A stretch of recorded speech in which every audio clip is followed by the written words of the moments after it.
વાત કરીએ મોડાસાની। મોડાસામાં અજબ ચોરીની ઘટના બની છે। સામાન્ય રીતે રાત્રે સૂતા હોય ત્યારે ચોર ચોરી કરતા હોય છે, પરંતુ મોડાસાના ગાંધીવાડામાં વહેલી સવારે વેપારીના ઘરે રોકડ રકમની ચોરી થઈ છે, જેમાં મકાન માલિક સવારે દૂધનો વેપાર કરવા માટે દુકાને ગયા ત્યારે ચોરે મોકો શોધીને ચોરીને અંજામ આપ્યો હતો। ચોર વહેલી સવારે ઘરમાં ઘૂસી પર્સમાંથી 70,000 રોકડ લઈ પલાયન થયો હતો।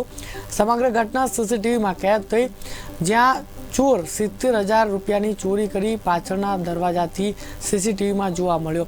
સીસીટીવીમાં દેખાતો ચોર શકમંદ હોવાનો ભોગ બનનાર વેપારીએ જણાવ્યું। ચોરીની જાણ ટાઉન પોલીસને કરતા પોલીસ ઘટના સ્થળે પહોંચી અને વધુ તપાસ હાથ ધરી છે। દુકાન છે તેમાં સવારના પરમાં 5 વાગે મિસિસ દુકાન ખોલી અને દુકાનમાં બેસવા ગઈ દૂધ વેચવા માટે।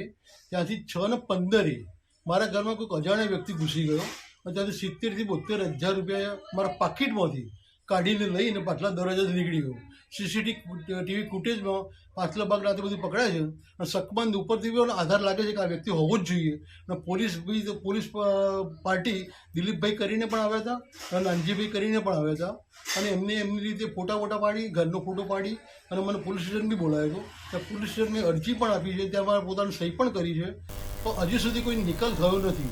પોલીસ પાર્ટી શું કરે